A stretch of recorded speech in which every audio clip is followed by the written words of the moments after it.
¿Se lo pueden imaginar? Ahí estaba ella, Elena, mi madrastra. Bueno, ex madrastra, gracias a Dios, con esa sonrisa de hiena disfrazada de cordero.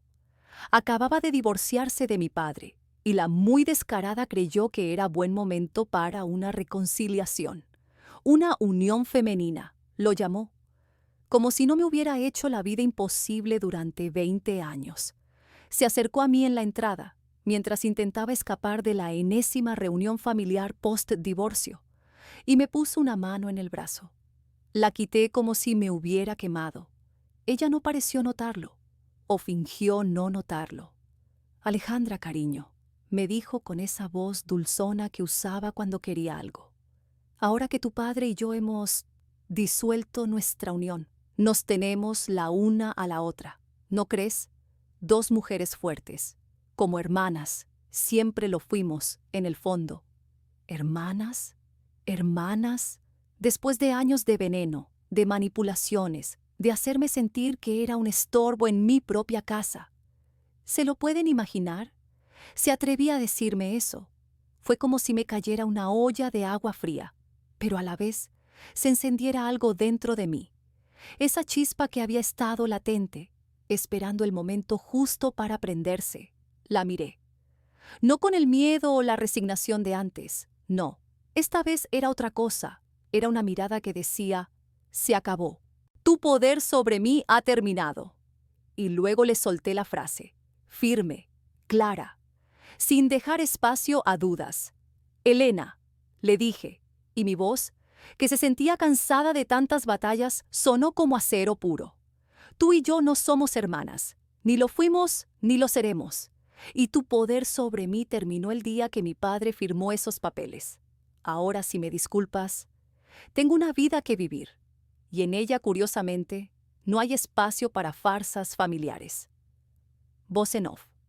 La mirada que le di a Elena ese día no fue la primera vez que sentí el peso de su farsa, o la necesidad de liberarme de ella.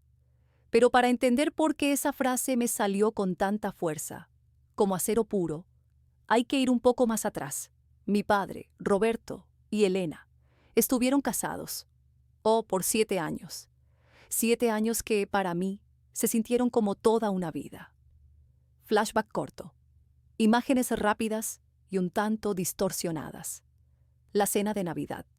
Elena forzando una sonrisa mientras mi padre parece ausente. Mi hermano Mateo y yo, sentados en silencio. Después, Leo y Mía, los hijos de ella, acaparando la atención, mientras mi padre intenta, en vano, crear algún tipo de conexión familiar que nunca existió. Un cumpleaños infantil donde ella los vestía a juego y a mí me dejaba a un lado, como un mueble más. Todo pasa rápido, como un mal sueño borroso. Voz en off. Leo y Mía, los hijos de Helena. Nunca fueron nuestros hermanos, ni de sangre, ni de corazón. Eran sus hijos. Y punto. Nunca los consideramos familia. Eran 2 niños que venían con el paquete de Helena. Y lo digo así, sin rodeos, porque así fue. El matrimonio de mi padre y Helena era una bomba de tiempo. Se desmoronó, lenta y ruidosamente, durante el último año. Los silencios en la mesa se hicieron más densos, las discusiones, más frecuentes y ácidas. Se lo podían ver en los ojos de mi padre, ese cansancio, esa decepción. Yo lo vi. Mateo también. Ambos esperábamos el inevitable final. Y finalmente, llegó. Mi padre le presentó los papeles del divorcio hace unos meses. El proceso fue silencioso, pero la tensión se sentía en el aire, tan espesa que casi podías cortarla con un cuchillo. Cuando Elena y sus hijos se mudaron, la casa de mi padre se sintió extrañamente más tranquila. Era como si hubieran ventilado el aire, quitado un peso. Respiré. Pensamos que por fin la paz había llegado. Pero, ¿la paz? Esa fue efímera, claro. Elena no tardó en empezar con los mensajes, las llamadas. Insistía en que somos una familia y que debíamos seguir siéndolo. Me enviaba fotos de Leo y Mía, preguntando si los extrañaba. ¿Extrañarlos? ¿Extrañar qué? ¿Se lo pueden creer? Bueno, pensé, ya me las pagarás. Sabía que no iba a ser tan fácil deshacerse de ella. Recuerdo una tarde, Mateo y yo en la cocina, justo después de que ella se fue. Él lavaba los platos, yo secaba. El silencio entre nosotros era un bálsamo después de años de ruido. No vamos a dejarnos arrastrar por esta farsa, ¿verdad, Ale? Me dijo sin siquiera mirarme, como si leyera mis pensamientos. Su voz era grave, pero tan aliviada como la mía. Ni muerta, Mateo, le respondí, mi voz sonando más firme de lo que esperaba. Ellos no son nuestros hermanos, nunca lo fueron y nunca lo serán. Esto se acabó. Su poder sobre nosotros terminó. Y esa convicción, fue lo que me dio la fuerza para mirarla a los ojos y soltarle la verdad. La pura y jodida verdad. Unas semanas después llegó por correo un sobre de color pastel, grueso, con el nombre de Mía garabateado con esos trazos irregulares de niño. Lo abrí con un presentimiento y ahí estaba. Una invitación de cumpleaños, llena de dibujitos de unicornios y purpurina que se pegaba a los dedos. Elena se había esmerado en que pareciera la cosa más inocente del mundo. ¿Inocente? Ni de coña. La miré con una mueca irónica. Ahí estaba la fecha, la hora, la dirección, y por ningún lado el nombre de mi padre. Roberto no estaba invitado, claro. Ella no quería a mi padre ahí. Ella quería a nosotros.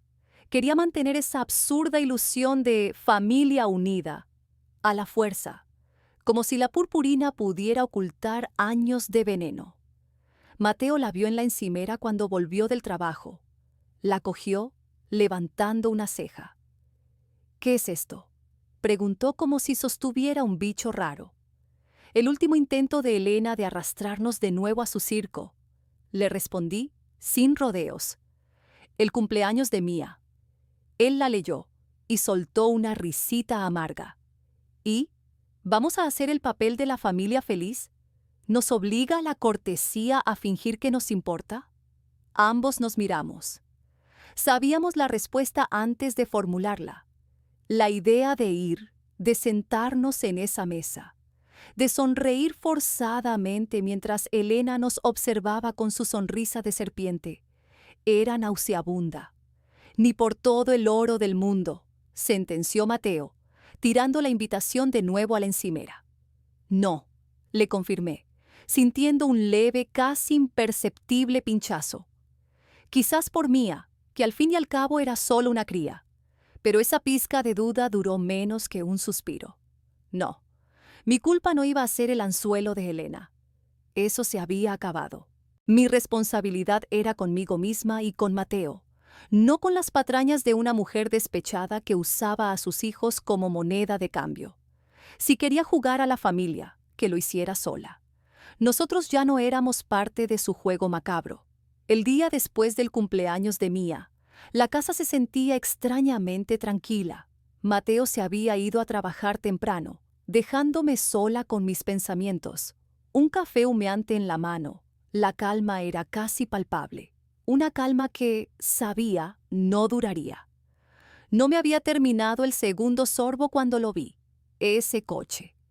Ese maldito coche familiar que mi padre compró años atrás, cuando Elena todavía vendía la ilusión de una familia feliz con purpurina y sonrisas forzadas.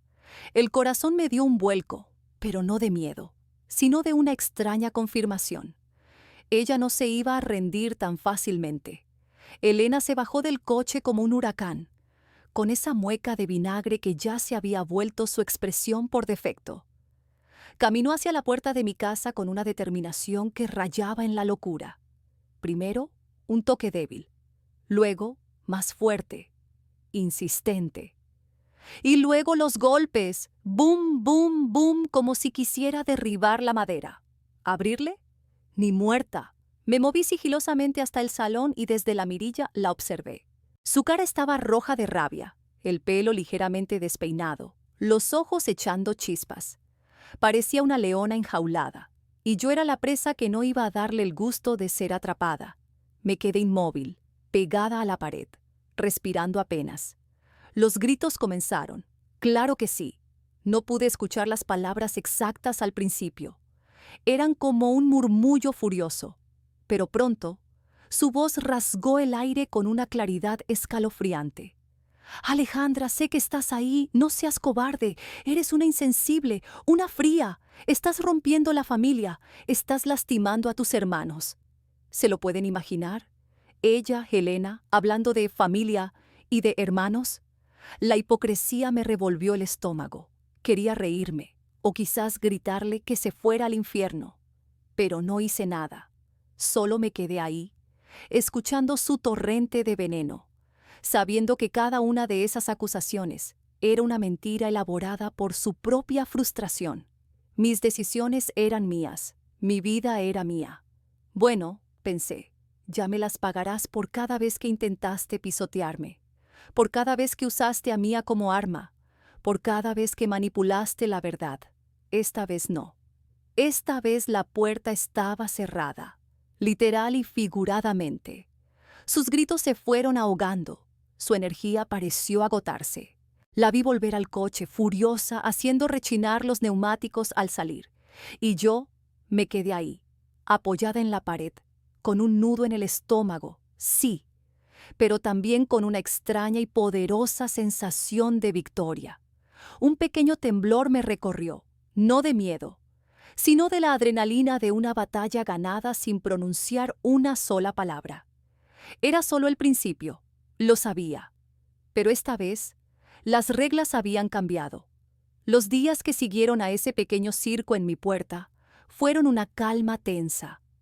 Sabía que no duraría, claro. Una victoria es solo el preludio de la siguiente batalla, ¿no? Y Helena, bueno, Helena es incapaz de aceptar una derrota. Mateo, mi hermano, que seguía viviendo conmigo, empezó a ponerse raro. Su teléfono sonaba a deshoras, números desconocidos, insistentes. Al principio intentó disimularlo, pero lo conozco. Lo vi responder un par de veces con una cara de fastidio que le llegaba hasta las orejas. Luego simplemente los ignoraba. Los bloqueaba, uno tras otro, pero la avalancha no paraba. Era como un goteo constante, buscando una grieta por donde colarse. Un día, mientras tomábamos café, no aguantó más. Tiró el móvil sobre la mesa con un ruido sordo y me miró con los ojos inyectados en sangre. Alejandra, me dijo la voz apretada. Helena no para. Me está acosando. ¿Lo puedes creer? Me contó que la tenía bloqueada de todos lados, de cada red social, de cada número conocido, hasta de ese viejo email que nunca usaba. Pero ella seguía, con números nuevos, como si tuviera una agenda de teléfonos robados o una fábrica de chips. Está fuera de sí, añadió frotándose las sienes. No me sorprendió, en absoluto. Era Helena. Nunca se ha rendido cuando cree que tiene algo que ganar. Ahora, lo que quería era control. Mi control, el de Mateo, el de la familia que decía querer mantener unida, pero que solo rompía con sus propias manos. ¿Se lo pueden imaginar? La descarada. Después de todo lo que hizo, ¿todavía pensaba que tenía algún derecho sobre nosotros? ¿Que podía venir y exigir que volviéramos a ser sus marionetas, sus piezas en su tablero de ajedrez? Era patético y peligroso. Bueno, pensé, que siga intentando. Solo demuestra lo desesperada que está, lo poco que ha cambiado. Y lo sé, este es solo el preludio. Está buscando ese choque, ese enfrentamiento cara a cara, y lo tendrá. Claro que sí, pero esta vez será en mis términos. Las reglas cambiaron, ¿recuerdan? Y la puerta, esta vez, no solo está cerrada, sino con doble llave. Y no pienso dársela. Jamás. La verdad es que no paraba de darle vueltas a todo lo que me había contado Mateo. Iba por la calle, con los auriculares puestos, la música sonando a un volumen que casi me aislaba del mundo. Los pies se movían solos, un paso tras otro, marcando el ritmo de mis pensamientos. ¡Qué cansancio! ¿Se lo pueden imaginar? Tanta insistencia, tanta necedad? Ya no era solo una molestia, era una invasión. Intentaba enfocarme en mis cosas de la escuela, en los planes con mis amigos, pero Elena era como una sombra que se negaba a desaparecer del rabillo del ojo. Justo cuando creía que podría encontrar algo de paz en el camino a casa, mi burbuja se reventó. De repente, una figura se materializó frente a mí, bloqueando el paso en la acera. Mi corazón dio un vuelco, un tirón seco en el pecho. Levanté la vista y ahí estaba, Elena, parada con esa mirada suya que antes me helaba la sangre, esa que decía, tengo derecho a todo, y tú eres parte de ese todo. El aire se puso denso, pesado, como si de repente no pudiera respirar bien.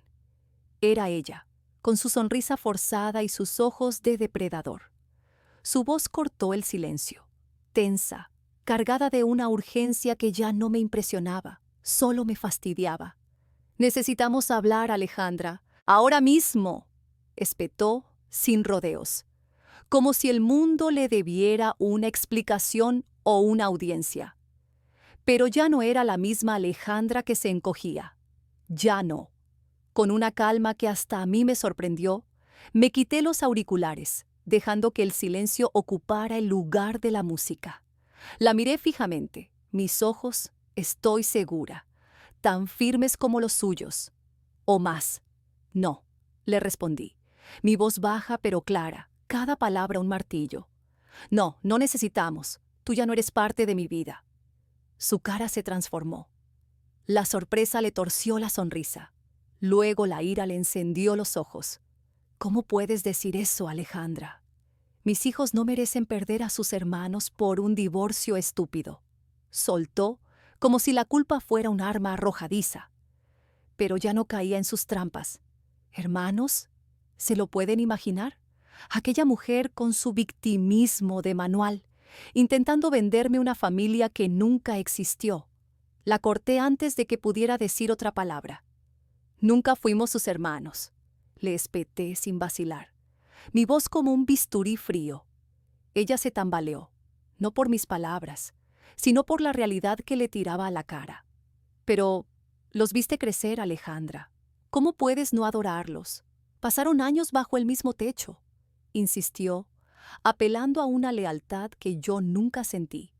Adorarlos. ¿Adorar a los hijos de la mujer que dinamitó mi vida familiar? Ni en sueños. Nunca les presté tanta atención como crees, Elena. Respondí, casi con desinterés. Un muro de hielo entre nosotras. Me cansaba su insistencia, su necesidad de reescribir la historia a su conveniencia. La rabia le distorsionó el rostro. «Soy tú», empezó levantando un dedo, su voz elevándose. «Me debes respeto, soy mayor que tú». Soltó como si la edad fuera un título nobiliario que le diera derecho a mi obediencia. ¡Qué patética! ¿Respeto? ¿Ella? No tengo por qué escucharte. La corté de raíz, mi voz firme, sin una pizca de la antigua sumisión. Ya no eres la Alejandra de mi padre. Esa Alejandra no existe más. Me miró como si me acabara de romper un jarrón caro, pero ya no me importaba lo que pensara. Ya no me importaba nada de lo que viniera de ella. No tienes autoridad sobre mí, le dije. Cada palabra un clavo en su ataúd de poder. Acéptalo y ayuda a tus hijos a aceptar lo que pasó en lugar de molestarnos a nosotros. Y ahí me quedé, plantada, esperando a ver si por fin lo entendía. Bueno, pensé, ya me las pagarás, pero no conmigo. La dejé allí, plantada.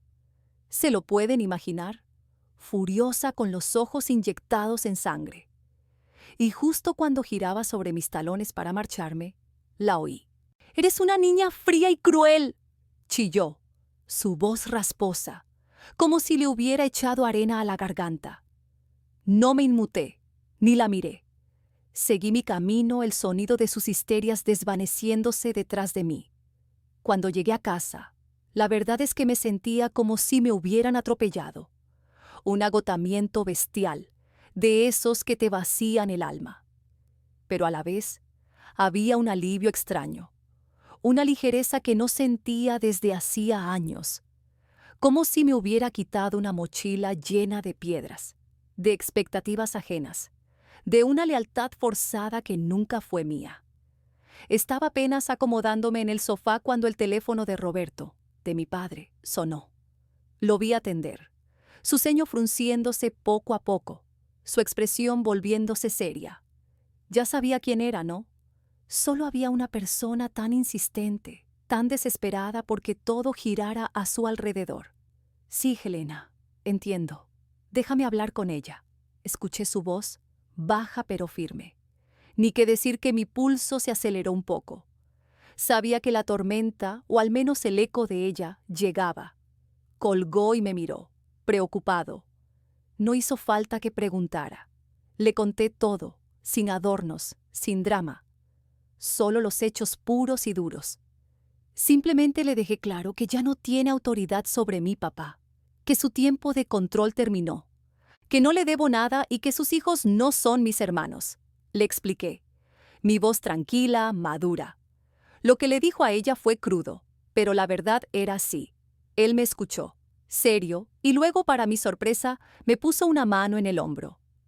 «Hiciste lo correcto, Alejandra, no te preocupes», dijo su voz tranquila y firme, como un ancla en medio de la tormenta. Y en ese momento, se me cayó un peso de encima, la validación de mi padre. Eso era todo lo que necesitaba.